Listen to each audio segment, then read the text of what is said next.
Hello everyone. तो आज हम करने लगे हैं एक्सचेंज ऑफ गैसेस और transport of gases. Exchange of gases या हमें इसके समझना है transport of oxygen and carbon dioxide. हमने इसके अंदर ये देखना है कि जो हमारी बॉडी है वो कैसे ऑक्सीजन को बॉडी के इनसाइड लेके जाती है, जिसमें लंग्स इन्वॉल्व होती हैं, और कार्बन डाइऑक्साइड हम बॉडी से आउटसाइड रिमूव आउट कर देते हैं कैसे। तो ये चीज हमने देखनी है।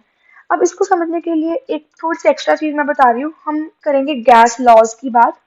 हमारे पास दो गैस लॉज होते हैं जिस पर डिपेंडेंट जो गैसेस होती हैं वो इनसाइड या आउटसाइड मूव करती हैं। हमारे पास जो पहला गैस लॉ है वो है डॉल्टन्स लॉ, और दूसरा हमारे पास है हेनरीज लॉ।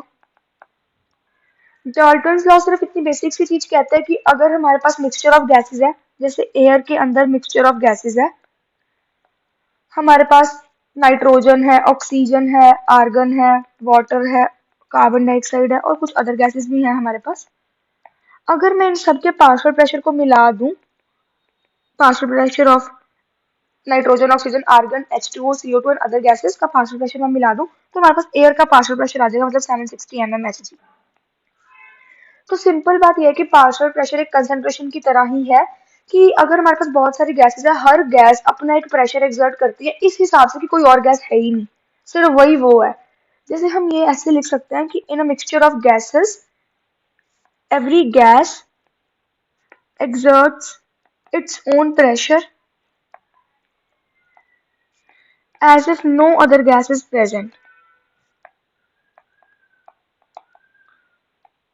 अब हम मतलब कि अगर हम नाइट्रोजन का प्रेशर ऑक्सीजन का प्रेशर सबके प्रेशर प्लस कर दे तो हमारे पास 760 आ भी जाएगा। हम ऐसे प्रेशर निकाल भी सकते होते हैं, जैसे ऑक्सीजन का 20.9% है एटमोस्फेयर के अंदर, हम इसको मल्टीप्लाई कर दे 760 से तो हमारे पास कुछ वैल्यू आ जाएगी 158.8 mmHg।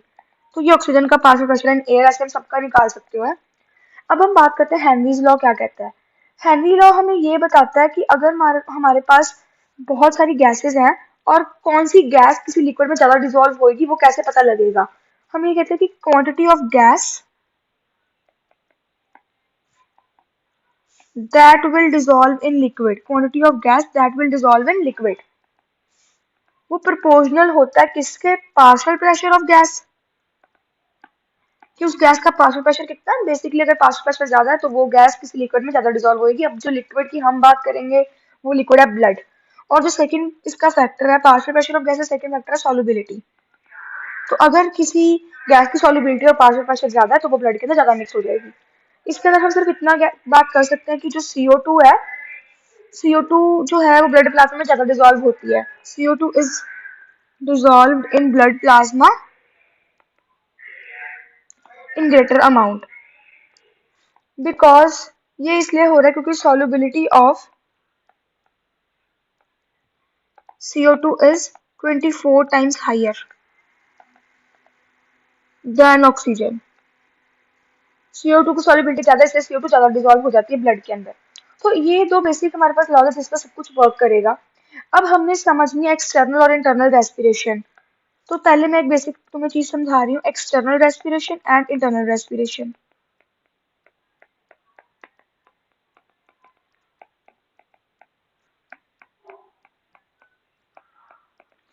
देखो एक्सटर्नल रेस्पिरेशन हमें पता है क्या होता है। ये होता है हमारे पास पल्मोनरी गैस एक्सचेंज जो हो रहा है लंग्स का आउटसाइड इन्वायरमेंट के साथ। लंग्स बेसिकली लंग्स की एल्वेलाई का जो एक्सचेंज हो रहा है आउटसाइड इन्वायरमेंट के साथ, उसको हम कह रहे हैं। इंटरनल रेस्पिरेशन तो जो टिश्यूज का हो रहा है ब्लड के साथ एक्सचेंज, उसको हम कहते हैं इंटरनल रेस्पिरेशन। इसको समझने के लिए हम एक डायग्राम बना रहे हैं जिससे हमें पूरी क्लैरिटी मिलेगी कि कौन सी गैस कितनी ज्यादा डिसॉल्व होती है। तो सबसे पहले हम दिखा रहे हैं एक एल्वेलाई।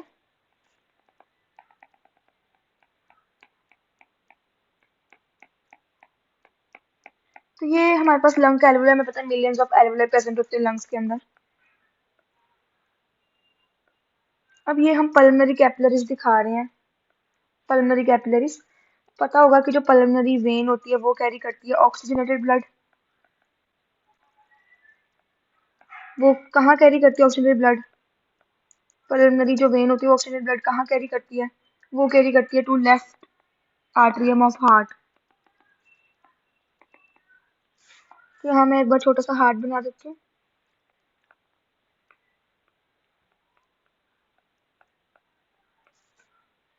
अब हम बात करेंगे कि लेफ्ट जो ऑरिकल होता है फिर ब्लड फिर मतलब लेफ्ट ऑरिकल से लेफ्ट वेंट्रिकल जाता है और टिश्यू से चला जाता है, टिश्यूज में चला जाता है ताकि सारी ऑक्सीजन किसको मिल जाए, टिश्यूज को। तो हम अब बना रहे हैं टिश्यूज।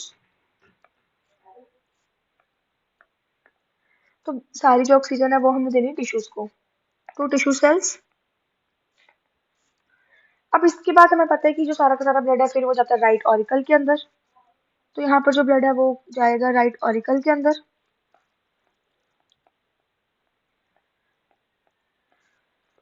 और फिर वापस चला जाता है लंग्स के अंदर ताकि कार्बन डाइऑक्साइड है वो एक्सहेल आउट हो जाए बॉडी से। तो ये चीज के बारे में पता है। तो हम यहाँ पर हमें पता है कि जो ब्लड है वो जाता है पल्मोनरी आर्टरी के थ्रू। बाकी सारी आर्टरीज ऑक्सीजन कैरी करते हैं, पल्मोनरी आर्टरी डीऑक्सीजन कैरी करती है। ये मैंने बनाया है एक एल्वोलाई।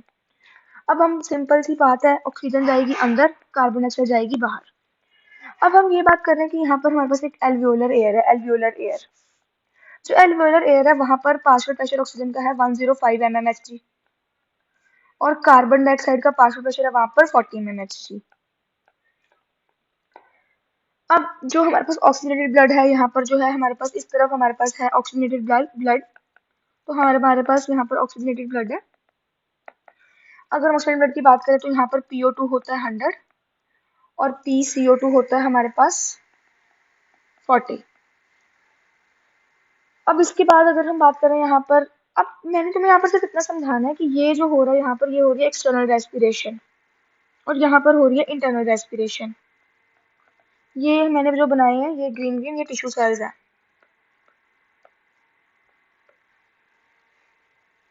तो सबसे पहले ऑक्सीजन ली हमने बाहर से, यहाँ से हमने ऑक्सीजन ली, इनसाइड ऑक्सीजन गई, ऑक्सीजन जो है वो सारे ऑक्सीजन कौन रख लेंगे, टिश्यू सेल्स रख लेंगे।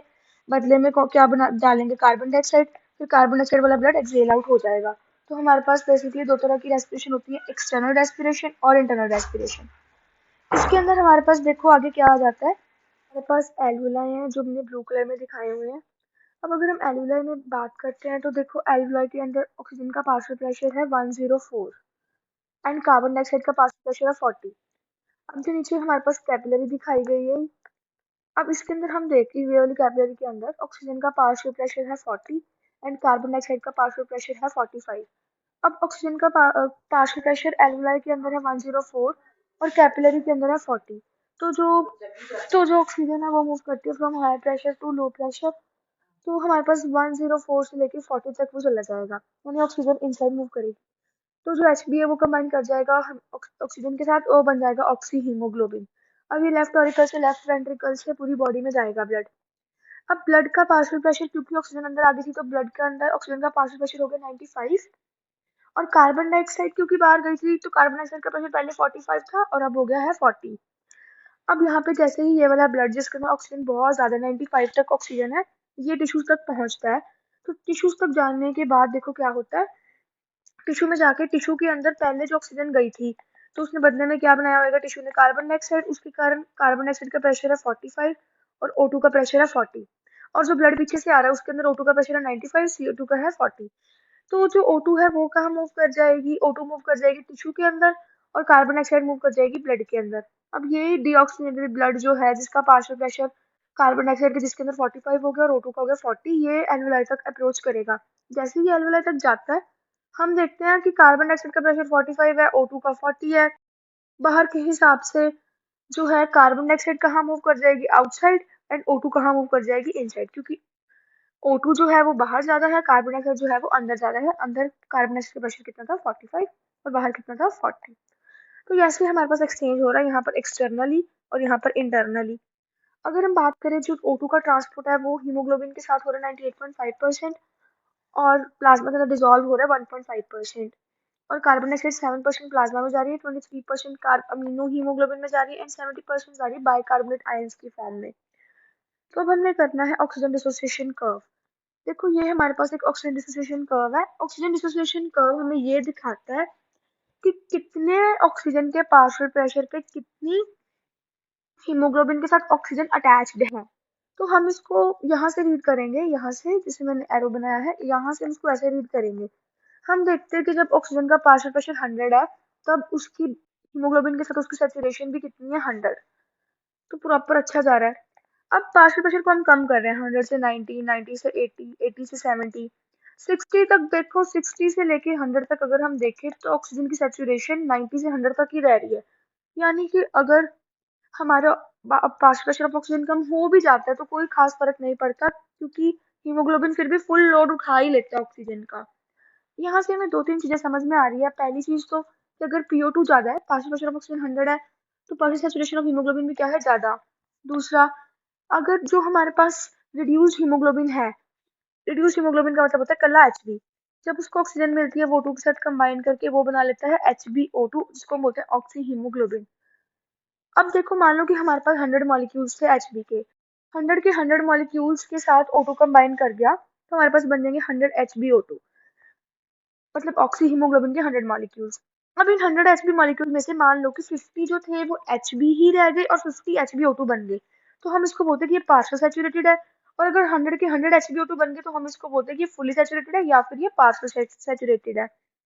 अब अगर हम पल्मोनरी कैपिलरीज की बात करें तो पल्मोनरी कैपिलरीज के अंदर हमें पता है PO2 बहुत ज्यादा होता है। यहाँ पर हमने देखा था PO2 देखो 104 था एल्वेलाई के अंदर, तभी जो O2 था वो बहुत जल्दी क्या कर गया था, O2 बहुत जल्दी कंबाइन कर गया था। तो हम अगर ऑक्सीजन का पार्शियल प्रेशर ज्यादा हो तो ऑक्सीजन कंबाइन कर देता है। अब टिश्यू कैपिलरीज के अंदर हम देख रहे थे कि O2 बड़ा लो है, देखो यहाँ पर O2 सिर्फ कितना है, O2 यहाँ पर सिर्फ और सिर्फ 40 है। तो ऑब्वियसली O2 को अनलोड होना ही पड़ा क्योंकि पार्शियल प्रेशर का हो गया कम। अब देखो यहाँ से हमें तीन चार चीजें अच्छे से देखनी है। पहली चीज तो ये है कि जैसे ही पार्शियल प्रेशर 60 तक गया तो हीमोग्लोबिन सिचुएशन में कोई फर्क नहीं पड़ रहा। उसके बाद देखो ड्रास्टिक ड्रॉप आ रहा है, नीचे नीचे नीचे नीचे हीमोग्लोबिन का ऑक्सीजन का सैचुरेशन कम हो रहा है। मतलब यहाँ पर ये हो रहा है कि HbO2 बनने की टेंडेंसी कम हो जा रही है, ये हम देख रहे हैं। अब एक चीज देख लें कि टिश्यू के अंदर अगर हम बात करें, टिश्यू के अंदर ऑक्सीजन का पार्शियल प्रेशर 40 था, तो हम ये देख रहे हैं कि हमारे लिए तो ये डीऑक्सीजनेटेड ब्लड का ही प्रेशर है, क्योंकि अच्छा पार्शियल प्रेशर तो होता है 90 100 के करीब। तो डीऑक्सीडेटेड ब्लड में मतलब कुछ 40 अराउंड अगर पार्शियल प्रेशर है, तो 40 पे भी देखो 75% सैचुरेशन है। 40 पे भी 75% सैचुरेशन होना, कहने का मतलब जिस ब्लड को हम डीऑक्सीडेटेड कह रहे हैं, जब पार्शियल प्रेशर ऑक्सीजन का सिर्फ 40 है, तब भी हीमोग्लोबिन के अंदर 75% O2 है। यानी कि डीऑक्सीजनेटेड ब्लड के अंदर भी क्या पड़ी हुई है, ऑक्सीजन। ब्लड के अंदर ऐसा नहीं होता कि कभी ऑक्सीजन खत्म हो जाए, ऐसा नहीं होता। जैसे मान लो कि 100% ऑक्सीजन उठाई थी ब्लड ने बन के ऑक्सी हीमोग्लोबिन, टिश्यू के पास अप्रोच करते करते अगर हम रेस्ट पे हैं तो 25% दे देनी है, 75% अभी भी ब्लड के साथ ही रहेगी। और अगर हम एक्टिव में काफी ज्यादा मेहनत कर रहे हैं तो ज्यादा दे देगा, फिर 75% दे देगा, 25% अपने पास रख लेगा। वो डिपेंड करेगा हम कितनी एक्टिविटी कर रहे हैं। तो हम ये चीज समझ रहे हैं कि डीऑक्सीजनेटेड ब्लड के अंदर भी ऑक्सीजन का कंटेंट होता है। अब हम देखते हैं कि जो 1 ग्राम HB होता है हीमोग्लोबिन, उसके अंदर अराउंड 1.34 ml ऑक्सीजन होता है। अब जो हमारे पास अगर हम 100 ml ब्लड की बात करें तो 100 ml ब्लड के अंदर 15 ग्राम HB होता है। 100 ml ब्लड के अंदर होता है 15 ग्राम HB, तो इसके अंदर हमारे पास होगा 15 इंटू 1.34 ml ऑफ O2, तो ये हो जाता है सर 20.1 ml। अब ये आइडियल कंडीशंस में है, हमें पता है कि थोड़ा बहुत ऊपर नीचे हो ही जाता है, तो हमारे पास एग्जैक्टली 19.8 ml ऑक्सीजन होता है 100 ml ब्लड के अंदर। अब जब जब हम रेस्ट पे होते हैं तो जो टिश्यूज हैं उनको मिल जाता है 5 ml, और 14.4 ml ब्लड में ही रहता है। और जब हम एक्सरसाइज कर रहे होते हैं तो 19.8 में से 15 ml टिश्यू को मिल जाता है, जो कि पहले सिर्फ 5 ml मिल रहा था, अब 15 ml मिल रहा है टिश्यूज को। और 4.4 ml किसके अंदर रह रहा है, ब्लड के अंदर रह रहा है। तो एक्टिव होने से O2 की अनलोडिंग होती है, एक्टिव होने से O2 की अनलोडिंग होती है। अब हम ये चीज देख रहे हैं कि यहाँ पर हमने रेस्पिरेटरी गैसेस लिखी हुई है O2 और CO2, और हम देख रहे हैं कि उनका पार्शियल प्रेशर कितना है। जैसे एयर के अंदर पार्शियल प्रेशर ऑक्सीजन का 159 है, एल्वेलाई के अंदर है 104, डीऑक्सीजन ब्लड के अंदर 40, ऑक्सीजन ब्लड के अंदर 95, टिश्यू के अंदर 40, सेल में 20 और एक्सपायर्ड एयर के अंदर 120। जैसे मान लो कि हम ऐसे एयर को अंदर लेके जा रहे हैं लंग्स के अंदर, सम अमाउंट ऑफ जो एयर होती है वो हमेशा इसके अंदर ही रहती है। अब इस एयर के अंदर भी ऑक्सीजन होगा, तो जो हमारी एक्सपायर्ड एयर है ना, वो ये वाली एयर O2 वाली एयर को भी बाहर लेके जाती है। इसको हम डेड एयर स्पेस वगैरह बोलते हैं। तो एक्सपायर्ड एयर के अंदर वो भी एयर होती है जो कभी अंदर गई नहीं, जिसके साथ कभी एक्सचेंज हुआ ही नहीं, तो इसीलिए इसका पार्शियल प्रेशर थोड़ा सा ज्यादा है। अब हम बात ऐसे कार्बन डाइऑक्साइड का प्रेशर भी तुम देख सकते हो कि कितना कितना होता है। अब जो हमारी डिफ्यूजन मेम्ब्रेन होती है जिसके क्रॉस डिफ्यूजन होती है, मतलब ऑक्सीजन अंदर जाती है कार्बन डाइऑक्साइड बाहर जाती है, वो तीन तीन उसकी लेयर्स होती हैं। सबसे पहले हमारे पास होता है thin squamous epithelium of alveoli. ये ब्लू कलर का मैंने एल्वेलाई बनाया है, और ये इसका हमारे पास है स्क्वैमस एपिथेलियम। इसके बीच में ये जो गोल्डन कलर से बनाई है बेसमेंट मेम्ब्रेन, और ये जो रेड रेड दिखाई हुई ये है कैपिलरी का एंडोथेलियम। अब जो O2 है, अगर उसने अंदर जाना तो उसको इन तीन लेयर से होके जाना पड़ेगा, और अगर कार्बन डाइऑक्साइड ने बाहर जाना है तो कार्बन डाइऑक्साइड को भी इन तीन लेयर से होके बाहर जाना पड़ेगा। अब हम बात करते हैं कि कौन कौन से फैक्टर्स हैं जो ऑक्सीजन डिसोसिएशन कर्व को ऊपर नीचे करते हैं, या हीमोग्लोबिन का जो सैचुरेशन है ऑक्सीजन के साथ या कार्बन डाइऑक्साइड का के साथ उसको थोड़ा चेंज करते हैं। तो इसमें हमारे पास 4 पॉइंट्स आते हैं: एसिडिटी, कार्बन डाइऑक्साइड का ट्रांसफर प्रेशर, टेम्परेचर और बीपीजी। बीपीजी एक कंपाउंड होता है जो कि आरबीसीज के अंदर प्रेजेंट होता है। इसका नाम होता है 2,3-bis फॉस्फोग्लिसरेट। तो देखो हम यहाँ पर ये देख रहे हैं कि ये हमारे पास एक ऑक्सीजन डिस्ट्रीब्यूशन कर्व है। जो ऐसे सेंटर वाली लाइन दिखाई हुई है फेड सी, ये वाली जो हमारे पास लाइन है जिसको मैं थोड़ा येलो दिखा रही हूँ, ये सब नॉर्मल कंडीशंस पे जो हमने पहले बात करी, जैसे हमारा ब्लड का पीएच है 7.4, तो या अगर हमारा ब्लड का पीएच 7.4 रहता है तो यही हमें कर्व दिखेगा। और जो हमारा बॉडी टेम्परेचर है वो भी रहता है अराउंड 98.6, तो हमें यही कर्व दिखेगा, या 37 डिग्री सेल्सियस सेल्सियस के अंदर, तो ये हमारा कर्व होगा। अगर हमारा जो पीएच है वो कम ज्यादा होता है और हमारा ब्लड टेम्परेचर भी कम ज्यादा होता है या CO2 भी कम ज्यादा होता है, तो जो कर्व है ना वो शिफ्ट हो जाता है। जैसे ये इस पर को शिफ्ट हो रहा है हम इसको बोलते हैं राइट शिफ्ट, और इधर को शिफ्ट हो रहा है उसको हम बोलते हैं लेफ्ट शिफ्ट। ये सारे फैक्टर्स लिखे हुए हैं जिन जिन पे असर डालेगा, तो पहले हम इसको समझते हैं। सबसे पहला जो इम्पोर्टेंट पॉइंट है वो है एसिडिटी। जैसे ब्लड की एसिडिटी बढ़ती है, तुम बस दो चीजें समझ लो कि जब एसिडिटी बढ़ेगी ना, हाइड्रोजन जो हमारे पास हाइड्रोजन आयंस है वो बढ़ेंगे। कार्बन डाइऑक्साइड देखो एसिडिक होता है, इसके कारण एसिड बढ़ेगा। हो सकता है कार्बन डाइऑक्साइड के ज्यादा होने से भी एसिडिटी बढ़े। पीएच क्या होगा, जैसे डिक्रीज होगा, और एच आयंस भी ऑब्वियसली ज्यादा ही होंगे। जो भी ये फैक्टर है ना, तुम ये समझो जब भी एसिडिटी बढ़ेगी ना तो हीमोग्लोबिन और O2 की लड़ाई हो जाएगी, और हीमोग्लोबिन और O2 अब इकट्ठा नहीं रहेंगे। यानी एसिडिटी बढ़ी, या फिर कार्बन डाइऑक्साइड का पार्शियल प्रेशर बढ़ा, यानी कि कार्बन डाइऑक्साइड ज्यादा हो गई, पीएच कम हुआ, या हाइड्रोजन आयंस बढ़े, सारे सेम ही बात है। एसिडिटी ज्यादा होने से ऑब्वियसली 7 से कम कम कम जाने लग जाएगा पीएच। तो ये जो सारे हैं ना, इन सबसे एच बी और O2 भी इकट्ठे नहीं रहेंगे, यानी HbO2 डिसोसिएट होने लग जाएगा HB और O2 में। तो O2 किसको चाहिए, टिश्यू को चाहिए, तो ये काम कहाँ होना है, टिश्यूज में होगा। इसमें होगा क्या, अनलोडिंग ऑफ O2 होगी। तो ये सारा हमें यही बताया हुआ कि एसिडिटी इंक्रीज, पीएच डिक्रीज, जो हीमोग्लोबिन की एफिनिटी है O2 से वो कम हो जाएगी। तो जब भी एसिडिटी बढ़ेगी, HB और O2 की लड़ाई है, वो इकट्ठे नहीं रहेंगे, O2 डिसोसिएट होगा, अनलोडिंग ऑफ ऑक्सीजन होगी। ज्यादातर जो एसिड बनते हैं वो होते हैं कार्बोनिक एसिड और लैक्टिक एसिड। पीएच डिक्रीज होगा और कर्व शिफ्ट होगी राइट को। कर्व देख लो राइट को शिफ्ट हो रही है, और इसको हम बोहर इफेक्ट भी कहते हैं, जो मैं आगे अभी डिटेल में भी बताऊंगी। अब हम बात करते हैं सेकंड पॉइंट है पार्शियल प्रेशर ऑफ CO2। ये भी सेम ही इफेक्ट लाएगा कि देखो अगर कार्बन डाइऑक्साइड हो गया तो कार्बन डाइऑक्साइड और वाटर कंबाइन करके कार्बोनिक एनहाइड्रेज एक एंजाइम होता है जिसको हम आगे पढ़ेंगे। ये ट्रांसपोर्ट ऑफ कार्बन डाइऑक्साइड में हम इसको पढ़ेंगे आगे। तो यहाँ से हमारे पास कार्बोनिक एसिड बन जाता है, कार्बोनिक एसिड डिसोसिएट कर देता है H पॉजिटिव और HCO3 नेगेटिव, मतलब बाइकार्बोनेट आयंस में टूट जाता है। अब H आयंस के आने से हाइड्रोजन बढ़ेगा तो पीएच डिक्रीज होगा, और पीएच डिक्रीज होने से फिर सेम एसिडिटी बढ़ी, एसिडिटी बढ़ने से HbO2 डिसोसिएट हो जाएंगे, O2 की अनलोडिंग हो जाएगी। यानी कि वैसे भी खुद सोचो, जब हमारे पास HbO2 बना पड़ा है और CO2 आ गया, टिश्यू आ गए, तो O2 किसको मिल जाना टूट के, टिश्यूज को, और कार्बन डाइऑक्साइड और Hb ने जुड़ जाना आपस में। यानी ये हमें अनलोडिंग ऑफ O2 या फिर लोडिंग ऑफ CO2 दिखा रहा है, ये वाला जो कर्व है। इसके बाद हमारे पास आ जाता है टेम्परेचर बढ़ने से। देखो क्या क्या होगा अगर टेम्परेचर ज्यादा होता है। टेम्परेचर ज्यादा होने से क्या होगा, टेम्परेचर ज्यादा होने से भी सेम ही चीज होगी, क्योंकि अगर हम बहुत ज्यादा एक्टिवली वर्क कर रहे हैं तो हमारे मसल्स जो हीट जनरेट करेंगे, हमारा टेम्परेचर बढ़ रहा है या हमें फीवर हो रहा है, ऐसा कुछ भी हो रहा है, तो या तो जब हम बहुत ज्यादा एक्सरसाइज करेंगे हमारे अंदर एसिड्स बनेंगे जिससे एसिडिटी बढ़ेगी, या हमारा टेम्परेचर बढ़ सकता है जब हम बहुत ज्यादा वर्कआउट कर रहे हैं।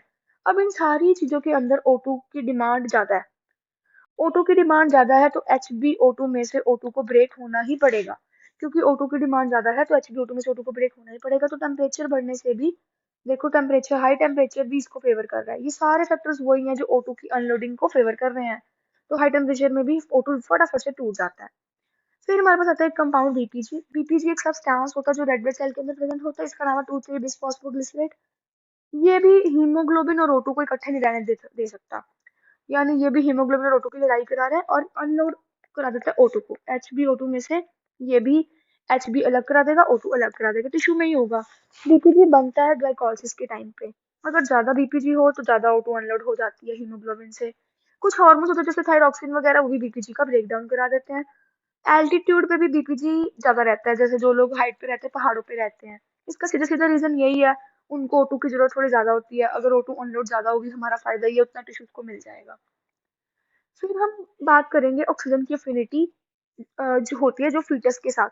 देखो, जो फीटस होता है, जब फीमेल प्रेग्नेंट होती है तो उसका ब्लड जो है प्लेसेंटा के थ्रू ऑक्सीजन फीटस को देता है।